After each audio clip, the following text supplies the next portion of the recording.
کہ دریائے نیل خوب تیزی کے ساتھ رواں ہو گیا۔ بسم اللہ الرحمن الرحیم۔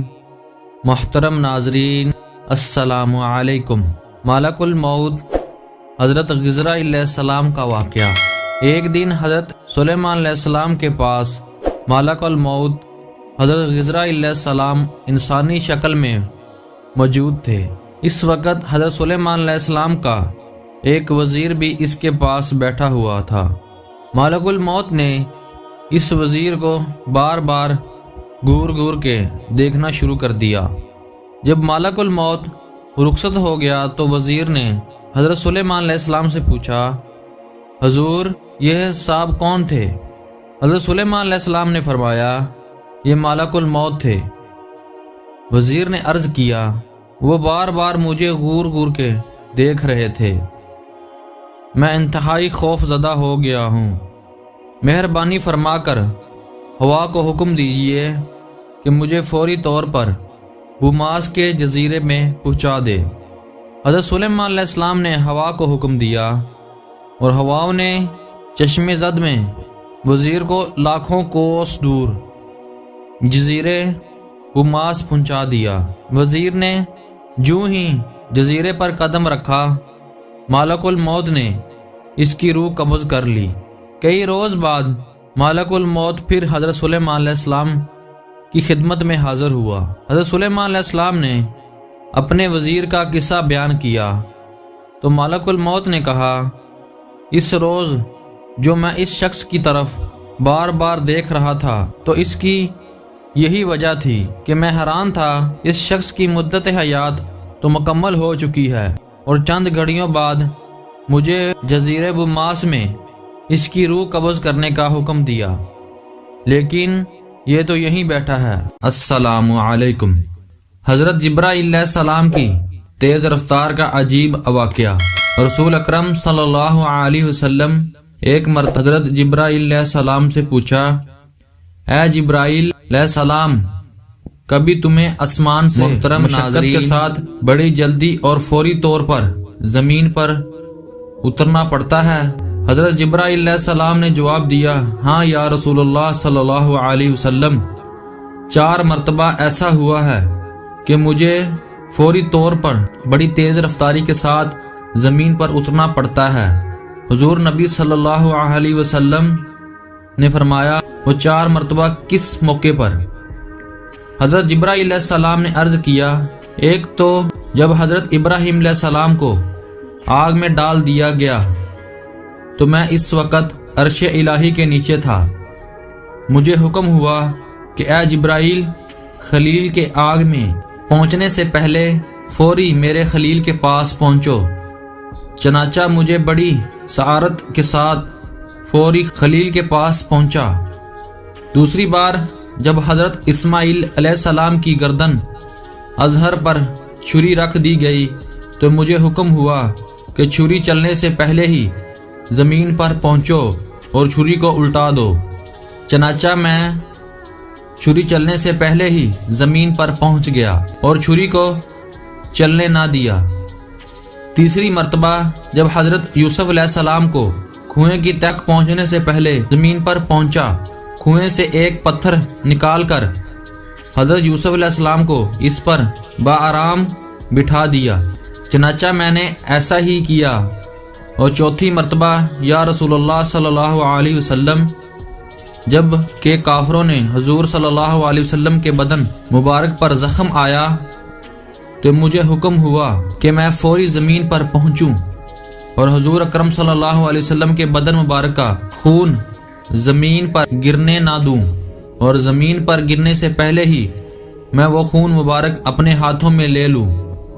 یا رسول اللہ صلی اللہ علیہ وسلم، خدا نے مجھے فرمایا تھا، جبرائیل، اگر میرے محبوب صلی اللہ علیہ وسلم کا خون زمین پر گر گیا، قیامت تک زمین میں سے نہ کوئی سبزی اگے گی اور نہ کوئی درخت۔ چنانچہ میں بڑی تیزی کے ساتھ زمین پر پہنچا اور حضور نبی اکرم صلی اللہ علیہ وسلم کے خون مبارک کو اپنے ہاتھ میں لے لیا۔ بسم اللہ الرحمن الرحیم۔ محترم ناظرین، السلام علیکم۔ حضور اکرم صلی اللہ علیہ وسلم شب معراج میں بیت المقدس کی طرف جاتے ہوئے مصر کے قریب ایک مقام سے گزرے تو انہوں نے نہایت ہی اعلیٰ اور زبردست خوشبو آنے لگی۔ آپ صلی اللہ علیہ وسلم نے حضرت جبرائیل علیہ السلام سے پوچھا کہ یہ خوشبو کیسی ہے؟ جواب ملا کہ فرعون کی بیٹی کی باندی اور اس کی اولاد کی قبر سے آ رہی ہے۔ پھر حضرت جبرائیل علیہ السلام نے اس کا قصہ بیان کیا کہ مشاط فرعون کی بیٹی کی خادمہ تھی اور وہ خفیہ طور پر سلام لا چکی تھی۔ ایک دن فرعون کی بیٹی کو کنگھی کرتے ہوئے اس کے ہاتھ سے تفاقن کنگھی گر پڑی۔ وہ اٹھانے لگی تو اس کی زبان سے بے ساختہ بسم اللہ نکل گیا۔ اس پر شہزادی نے کہا کہ تم نے آج عجیب کلمہ بولا ہے، رب تو میرا باپ فرعون ہی ہے، تو پھر تم نے یہ کس کا نام لیا ہے؟ اس نے جواب دیا، فرعون رب نہیں بلکہ رب وہ اللہ ہے جو مجھے اور تجھے اور خود فرعون کو روزی دیتا ہے۔ شہزادی نے کہا، اچھا تو میرے باپ کے سوا کسی اور کو اپنا رب مانتی ہے؟ اس نے جواب دیا، ہاں میرا، تیرا اور تیرے باپ سب کا رب اللہ تعالیٰ ہی ہے۔ شہزادی نے اپنے باپ سے کلھوایا اور وہ سخت غضبناک ہوا اور اسی وقت اسے دربار میں بلوایا اور کہا، کیا تم میرے سوا کسی اور کو اپنا رب مانتی ہے؟ اس نے کہا، میرا اور تیرا رب اللہ تعالیٰ ہی ہے جو بلندیوں اور بزرگی والا ہے۔ فرعون نے اسی وقت حکم دیا کہ تانبے کی جو گائے بنی ہوئی ہے اس کو خوب تپایا جائے اور جب بالکل آگ جیسی ہو جائے تو اس کے بچوں کو ایک ایک کر کے اس میں ڈال دیا جائے، آخر میں خود اسے بھی اسی میں ڈال دیا جائے۔ چنانچہ وہ گرم کی گئی۔ جب آگ جیسی ہو گئی تو حکم دیا گیا کہ اس کے بچوں کو ایک ایک کر کے اس میں ڈالنا شروع کرو۔ اس نے کہا، بادشاہ ایک درخواست میری منظور کرو کہ میری اور میرے ان بچوں کی ہڈیاں ایک ہی جگہ ڈال دینا۔ اس نے کہا، اچھا تیرا کچھ حقوق ہمارے ذمہ ہیں اس لیے یہ منظور ہے۔ اس کی دونوں بچیاں کو اس کی آنکھوں کے سامنے اس میں ڈال دیا گیا اور وہ فوری جل کر راکھ ہو گئی۔ پھر سب سے چھوٹے کی باری آئی جو ماں کی چھاتی سے لگایا ہوا دودھ پی رہا تھا۔ فرعون کے سپاہیوں نے اسے گھسیٹا تو اس نیک بندی کی آنکھوں کے تلے اندھیرا چھا گیا۔ اللہ تعالیٰ نے اس بچے کو اسی وقت زبان دے دی اور اس نے با آواز بلند کہا، اماں جان افسوس نہ کرو، حق پر جان دینا ہی سب سے بڑی نیکی ہے۔ چنانچہ انہیں صبر آ گیا۔ اس نے بچے کو بھی آگ میں ڈال دیا گیا اور آخر میں ان کی ماں کو بھی آگ میں جلا کر مار دیا۔ یہ خوشبوؤں کی مہک اسی کے جنتی محل سے آ رہی ہے۔ سبحان اللہ۔ بسم اللہ الرحمن الرحیم۔ محترم ناظرین، السلام علیکم۔ حضرت لال شہباز قلندر کا ایک عجیب واقعہ۔ حضرت لال شہباز قلندر تشریف لجا رہے تھے تو ایک ریچھ کو نچانے والا نظر آیا تو پوچھا، تم کون ہو؟ تو وہ بولا، میں قلندر ہوں۔ اس دور میں ریچھ نچانے والے کو بھی قلندر کہتے تھے۔ آپ نے بے اختیار ہو کر مسکرانے لگے۔ یہ بات اس ریچھ والے کو پسند نہ آئی۔ کہنے لگا، آپ کون ہیں؟ آپ نے فرمایا، میں بھی قلندر ہوں۔ کہنے لگا، آپ کیسے قلندر ہیں؟ آپ کے پاس ریچھ نہ ہی ڈگڈگی ہے تو آپ تماشا کیسے دکھاتے ہیں؟ آپ نے فرمایا، پہلے تم دکھاؤ پھر میں دکھاؤں گا۔ ریچھ والے نے ڈگڈگی بجایا اور ریچھ کھڑا ہو کر ناچنے لگا۔ ریچھ والے نے آپ سے کہا، اب آپ کی باری ہے۔ حضرت لال شہباز قلندر نے ایک درخت کی طرف رخ کیا اور دو درختوں کی ٹہنیوں پر کھڑے ہو کر کہنے لگے، ان دونوں کے نیچے سے گزر جاؤ، مگر یاد رکھنا آگے جانا مگر واپس کبھی مت آنا۔ جیسے ہی ریچھ نچانے والا نیچے سے گزرا، ماحول ہی بدل گیا۔ نہ وہ سورج کی گرمی، نہ وہ گرد و غبار، جہاں تک نظر دیکھتی خوبصورت پہاڑ، سرسبز وادیاں، نہ موسم کی گرمی نہ ٹھنڈک۔ ابھی اسی سوچ میں ہی تھا کہ دیکھا کہ ایک عظیم لشکر سپاہیوں کا گھوڑوں پر سوار اس کی طرف بڑھ رہا تھا۔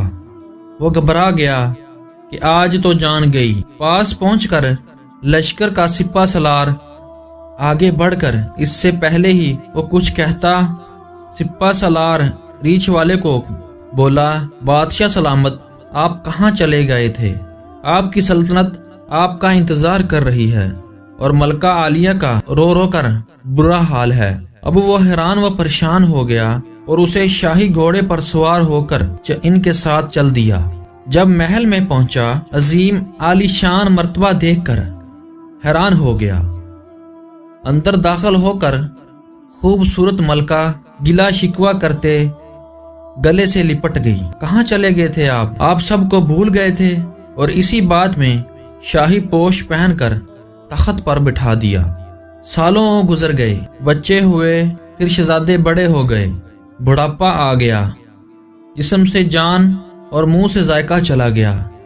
ایک دن اپنی سلطنت میں دریا کے کنارے بیٹھا ہوا تھا تو خیال آیا کہ آخر ہوا کیا تھا۔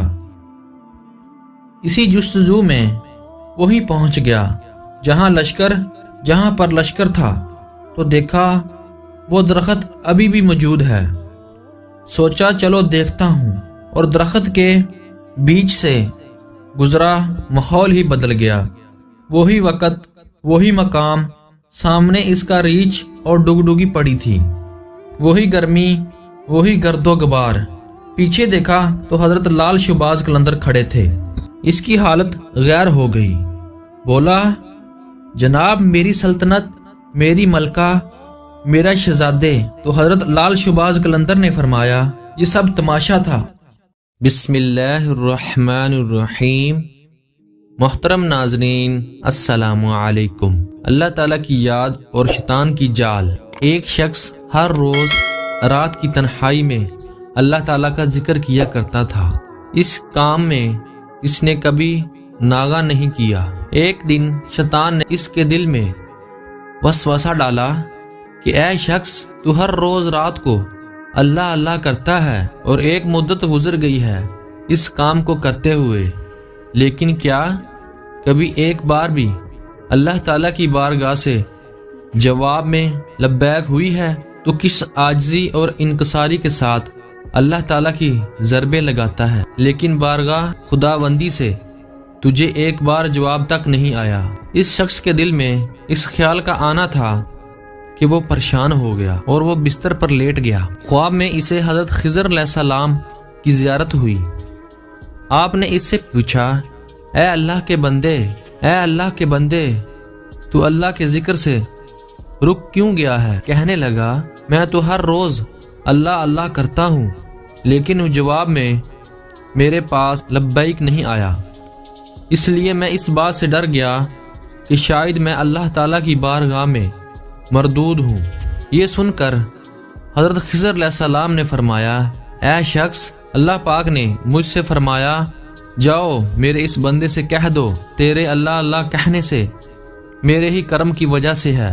کیا میں نے تجھے اپنے کام میں نہیں لگا رکھا ہے؟ تیری طلب تڑپ کی مجھے سب پتہ ہے، میں تجھے بھولا نہیں ہوں، نہ ہی میں نے تجھے نظر انداز کیا ہے۔ تیری ہر پکار پر اور ہر بار اللہ کہنے پر میں تجھے ہزار بار لبیک لبیک کہتا ہوں۔ تجھے یہ سوچ، یہ عمل اور یہ طلب میں نے ہی دی تھی، اور میں نے ہی تجھے اس کام پر لگایا ہے، اور اصل میں تجھ سے زیادہ مجھے ہی تیری اشتیاق و شوق ہے۔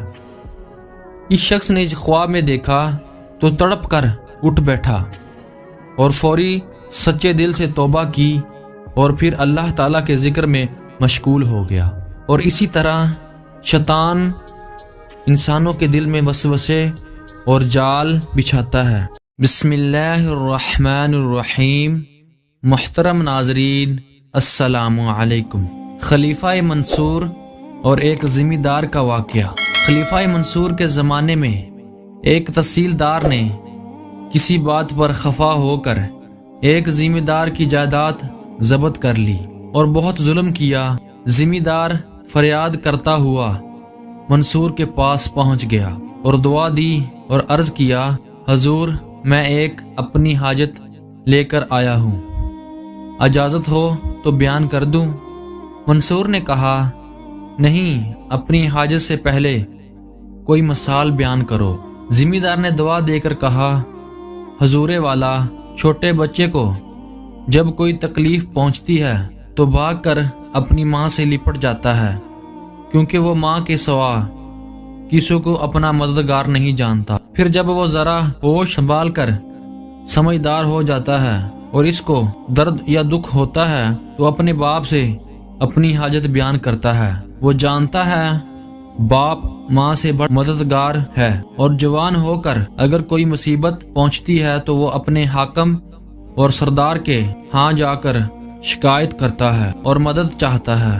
وہ جانتا ہے تو بادشاہ سے انصاف کا طالب ہوتا ہے۔ بادشاہ بھی اگر انصاف سے کام نہیں لیتا تو اللہ تعالیٰ کی طرف رجوع کرتا ہے اور سمجھ لیتا ہے کہ اللہ تعالیٰ بادشاہ سے زیادہ قوت اور انصاف کرنے والا ہے۔ میں بس ایک مصیبت مارا ہوا ہوں، میرے لیے آپ سے زیادہ قوی اور آپ کے پاس میری فریاد سننے والا آپ ہیں، اور آپ کے بعد اللہ تعالیٰ سے میں اپنا انصاف بیان کروں گا، میں خدا کی عدالت میں اپیل کروں گا۔ جیسا یہ بے لاگ اور حق بات سنانے والا تھا، ایسے ہی منصور بھی حق پسند اور حق شناس تھا۔ اس نے کہا، اچھا اب تم اپنی حاجت بیان کرو، میں سننے کے لیے تیار ہوں اور انصاف سے کام لوں گا۔ ذمہ دار نے اپنا سارا قصہ تحصیلدار کی زیادتی کا حال بیان کیا، اور منصور نے اس وقت اپنے حکم سے جائیداد واپس دلوائی اور اس کی پریشانی دور کی۔ تو دیکھا اگلے زمانے کے لوگ اور حق پسند تھے۔ ذمہ دار نے کس طرح صاف صاف قصہ سنایا اور منصور نے سن کر انصاف سے کام لیا۔ اللہ تعالیٰ جب کسی کو ایسا مرتبہ دیتا ہے تو ضرور انصاف سے کام لینا اور مسائل کی پوری بات سننا چاہیے۔ بسم اللہ الرحمن الرحیم۔ محترم ناظرین، السلام علیکم۔ پرانے زمانے میں ایک بادشاہ کا سبق امیز واقعہ۔ پرانے زمانے میں ایک بادشاہ کے دربار میں چند درباری بادشاہ کے سامنے یہی بحث کر رہے تھے۔ عبادت کے دوران خصوص نماز میں شیطانی وسوسے کی وجہ سے انسانی ذہن منتشر ہو جاتا ہے اور عبادت کا سارا اثر ضائع ہو جاتا ہے، لیکن بادشاہ اس بات سے انکاری تھا اور اس کا کہنا تھا کہ اگر انسان کے شعور میں اللہ تعالیٰ کی عزت و عظمت، جنت و دوزخ کی جزا اور سزا کی ذرا سی بھی اہمیت ہو تو ایسے خیالات کو پیدا نہیں ہونے دے سکتا۔ آخر بادشاہ نے ان لوگوں کو سبق سکھانے اور عملی طور پر بات کو سمجھانے کے لیے ایک ترتیب سوچی اور ان سب کو پانی کے بڑے بڑے پیالے تھما دیے اور محل سے بازار کا ایک چکر لگانے کا حکم دیا۔ ساتھ ہی ایک سپاہی بھی بھیج دیا اور سپاہی کو خبردار کیا، اگر کسی کے پیالے میں سے ایک پانی کا قطرہ بھی اچھلا ورنہ اس کا سر ادھر ہی قلم کر دیا جائے گا، اور تم میں سے جو بھی کامیابی سے یہ کام سر انجام دے گا اسے پیش قیمت انعام سے نوازا جائے گا۔ حکم کے ملتے ہی بحث کرنے والے درباری اپنے اپنے پیالے لے کر بازار کا چکر لگانے کے لیے نکل پڑے، اور ان کے ساتھ ساتھ بادشاہ کے حکم پر ایک سپاہی بھی چل پڑا، تاکہ اگر کسی کے پیالے میں سے ایک قطرہ بھی پانی کا گرا تو وہ ادھر ہی ان کا کام تمام کر سکے۔ لیکن ان سب درباریوں کے لیے حیرت کا کوئی ٹھکانہ نہ تھا۔ جب وہ سب اپنی منزل پر پانی کا ایک قطرہ گرے بغیر خیر و عافیت سے پہنچ گئے، تب بادشاہ نے باری باری سے درباریوں سے بازار اور ارد گرد کی چیزوں کے بارے میں پوچھا، تو ان سب کا یہی جواب تھا کہ حضور، سر قلم ہونے کا ڈر تھا اور انعام پانے کی چاہ تھی، بس اسی لیے ہمارا کسی دوسری طرف دھیان گیا ہی نہیں۔ اسی حکایت میں یہ سبق چھپا ہے کہ اگر ہمارے دل میں بھی خدا کا خوف، جہنم کا ڈر اور جنت کی چاہ ہو تو کچھ ناممکن نہیں کہ ہم بھی اپنے عبادت کو ارد گرد کی سوچوں اور شیطانی خیالوں سے پاک نہ کر سکیں۔ بسم اللہ الرحمن الرحیم۔ محترم ناظرین، السلام علیکم۔ ایک یہودی کو رسول اللہ صلی اللہ علیہ وسلم سے چند دینار قرضہ واپس لینا تھا۔ ایک دن آپ رستے میں جا رہے تھے کہ وہ یہودی آپ کے پاس آیا اور اس نے کہا، جب تک آپ میرا قرضہ ادا نہیں کریں گے اس وقت تک میں آپ کو یہاں سے جانے نہیں دوں گا۔ نبی اکرم صلی اللہ علیہ وسلم نے فرمایا، اس وقت ادائیگی کے لیے میرے پاس کچھ بھی نہیں ہے۔ یہودی نے کہا، جب تک آپ میرا قرضہ ادا نہیں کریں گے میں بھی آپ کو یہاں سے جانے نہیں دوں گا۔ آپ نے فرمایا، اگر یہ بات ہے تو میں تیرے ساتھ یہیں بیٹھ جاتا ہوں۔ یہ کہہ کر آپ اس کے ساتھ بیٹھ گئے۔ جیسے جیسے وقت گزرتا گیا آپ کے صحابہ وہاں جمع ہوتے گئے۔ جب انہوں نے یہودی کی یہ حرکت دیکھ کر تو انہوں نے اس کو سزا دینے کا ارادہ کیا۔ آپ نے انہیں ہر طرح کی کارروائی کرنے سے روک دیا اور فرمایا کہ تم دور چلے جاؤ۔ رسول اللہ کے تحت صحابہ دور چلے گئے۔ سورج لمحہ با لمحہ گرم ہو رہا تھا اور اس کی تپش سے آپ صلی اللہ علیہ وسلم کو اذیت پہنچ رہی تھی، یہاں تک کہ آپ کے چہرے ازہر سے پسینہ بہنے لگا۔ اس کے باوجود آپ نے کسی طرح کے غصے کا اظہار نہیں کیا اور کوئی سخت جملہ نہ کہا۔ آپ سارا دن وہیں بیٹھے رہے۔ ظہر، عصر، مغرب و عشاء کی نمازیں وہیں پڑھی۔ پھر رات چھا گئی۔ آپ نے رات بھی وہیں بستر کی اور فجر کی نماز بھی وہیں پڑھی۔ صحابہ یہودی کو ڈرانے دھمکانے لگے۔ آپ نے فرمایا، تم اس سے یہ کیسا سلوک کر رہے ہو؟ صحابہ نے کہا، یا رسول اللہ صلی اللہ علیہ وسلم، اس کی یہ جرت کہ آپ کو یرغمال بنا کر اپنے پاس بٹھا لیا ہے۔ حضرت محمد صلی اللہ علیہ وسلم نے فرمایا، اللہ تعالیٰ نے مجھے اس لیے نہیں بھیجا کہ میں کسی پر اور پر ظلم کروں۔ جب دن چڑھ گیا تو یہودی کلمہ پڑھ کر مسلمان ہو گیا اور یہودی نے پڑھا، اشہد اللہ الہ الا اللہ واشہد ان محمد عبدہ ورسولہ، میں اپنی دولت کا ایک حصہ راہ خدا میں دیتا ہوں۔ میں نے آپ کو اس لیے نہیں روکا تھا کہ میں آپ کی توہین کروں، اس ذریعے سے میں آپ کے پیمانہ صبر کو آزمانا چاہتا تھا، کیونکہ تورات میں نے آپ کی یہ صفات پڑھی تھی، محمد بن عبداللہ مکہ میں پیدا ہوں گے اور طیبہ کی طرف ہجرت کریں گے۔ وہ تنگ خواہ اور سخت مزاج گواہی کرنے والے نہ ہوں گے اور کوئی جھوٹی بات زبان سے نہیں کہیں گے۔ اس طرح سے میں نے آپ کو یہاں رکھا، اس بات کی تصدیق کی تورات میں بالکل سچ کہا ہے۔ اور اسی طرح یہودی نے رسول اللہ صلی اللہ علیہ وسلم کی اس بات پر اسلام قبول کر لیا۔